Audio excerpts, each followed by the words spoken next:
किस तरह ਇਦਾਰਿਆਂ ਦੇ ਅੰਦਰ ਬੈਠੇ ਲੋਕ ਹੀ ਭ੍ਰਸ਼ਟਾਚਾਰ ਅਤੇ ਜਾਲਸਾਜ਼ੀ ਨਾਲ ਆਪਣੇ ਇਦਾਰਿਆਂ ਨੂੰ ਤੇ ਸਰਕਾਰ ਨੂੰ ਅਰਬਾਂ ਰੁਪਈਆਂ ਦਾ ਚੂਨਾ ਲਗਾ ਰਹੇ ਨੇ।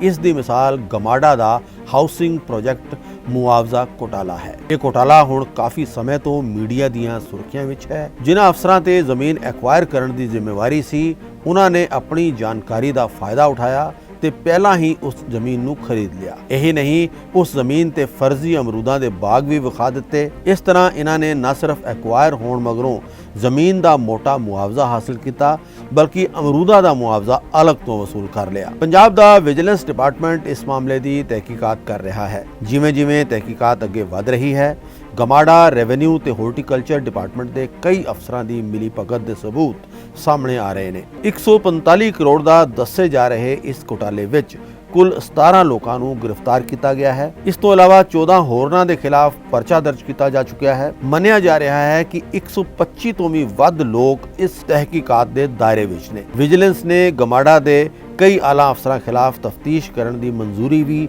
ਸੀਐਮ ਭਗਵੰਤ ਮਾਨ ਕੋਲੋਂ ਹਾਸਲ ਕਰ ਲਿੱਤੀ ਹੈ। ਗਮਾਡਾ ਦੇ ਇਸ ਸਭ ਤੋਂ ਵੱਡੇ ਘੁਟਾਲੇ ਦੀ ਸ਼ੁਰੂਆਤ ਸਾਲ 2016 ਦੇ ਵਿੱਚ ਹੁੰਦੀ ਹੈ। ਗਮਾਡਾ ਨੇ ਮੋਹਾਲੀ ਦੇ ਵੱਖ-ਵੱਖ ਪਿੰਡਾਂ ਵਿੱਚ ਜ਼ਮੀਨ ਐਕਵਾਇਰ ਕਰਨ ਲਈ ਨੋਟਿਸ ਜਾਰੀ ਕਰਨਾ ਸੀ। ਸਾਲ 2017 ਵਿੱਚ ਸੈਕਸ਼ਨ 4 ਤੇ ਉਸ ਤੋਂ ਬਾਅਦ ਸਾਲ 2020 ਦੇ ਵਿੱਚ ਸੈਕਸ਼ਨ 11 ਤਹਿਤ ਜ਼ਮੀਨ ਐਕਵਾਇਰ ਕਰਨ ਦੇ ਨੋਟਿਸ ਜਾਰੀ ਕੀਤੇ ਗਏ।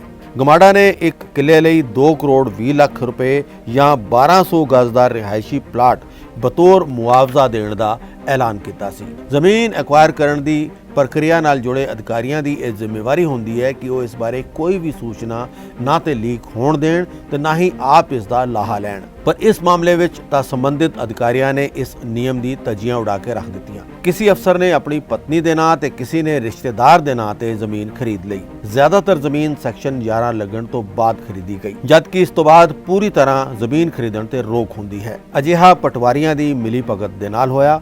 ਇਸੇ ਕਰਕੇ 12 ਪਟਵਾਰੀ ਵੀ ਇਸ ਪੂਰੇ ਮਾਮਲੇ ਦੇ ਵਿੱਚ ਸ਼ੱਕ ਦੇ ਦਾਇਰੇ ਵਿੱਚ ਨੇ। ਘੁਟਾਲਾ ਕਰਨ ਵਾਲਿਆਂ ਦੀ ਲਾਲਚ ਇੱਥੇ ਹੀ ਖਤਮ ਨਹੀਂ ਹੋਈ। ਜਦੋਂ ਉਹਨਾਂ ਨੂੰ ਪਤਾ ਚੱਲਿਆ ਕਿ ਜ਼ਮੀਨ ਤੇ ਲੱਗੇ ਹੋਏ ਰੁੱਖਾਂ ਦਾ ਮੁਆਵਜ਼ਾ ਵਕਤ ਤੋਂ ਮਿਲਦਾ ਹੈ ਤੇ ਉਹਨਾਂ ਨੇ ਇੱਥੇ ਵੀ ਗੇਮ ਖੇਡੀ। ਰਾਤੋਂ ਰਾਤ 50-50 ਰੁਪਏ ਵਿੱਚ ਅਮਰੂਦ ਦੇ ਪੌਦੇ ਲਿਆਏ ਗਏ ਤੇ ਹਾਰਟੀਕਲਚਰ ਦੇ ਕੁਝ ਕਰਮਚਾਰੀਆਂ ਦੀ ਮਦਦ ਦੇ ਨਾਲ ਅਮਰੂਦ ਦੇ ਬਾਗ ਵੀ ਆਪਣੀ ਜ਼ਮੀਨ ਤੇ ਵਿਖਾ ਦਿੱਤੇ ਗਏ। ਇੱਕ ਪੇੜ ਦਾ 5500 ਰੁਪਏ ਮੁਆਵਜ਼ਾ ਵਸੂਲਿਆ ਗਿਆ। ਗੱਲ ਇੱਥੇ ਹੀ ਨਹੀਂ ਮੁੱਕੀ। ਬਾਗਵਾਨੀ ਦੇ ਅਸੂਲਾਂ ਮੁਤਾਬਕ 1 ਏਕੜ ਦੇ ਵਿੱਚ 134 ਤੋਂ ਵੱਧ ਅਮਰੂਦ ਦੇ ਬੂਟੇ ਨਹੀਂ ਲੱਗ ਸਕਦੇ, ਪਰ ਇੱਥੇ 1 ਏਕੜ ਵਿੱਚ 2800 ਬੂਟੇ ਵਿਖਾ ਦਿੱਤੇ ਗਏ। ਸਾਫ਼ ਹੈ ਕਿ ਬਿਨਾਂ ਬਾਗਵਾਨੀ ਮਹਿਕਮੇ ਦੀ ਮਿਲੀ ਭਗਤ ਦੇ ਇਹ ਸੰਭਵ ਨਹੀਂ ਸੀ।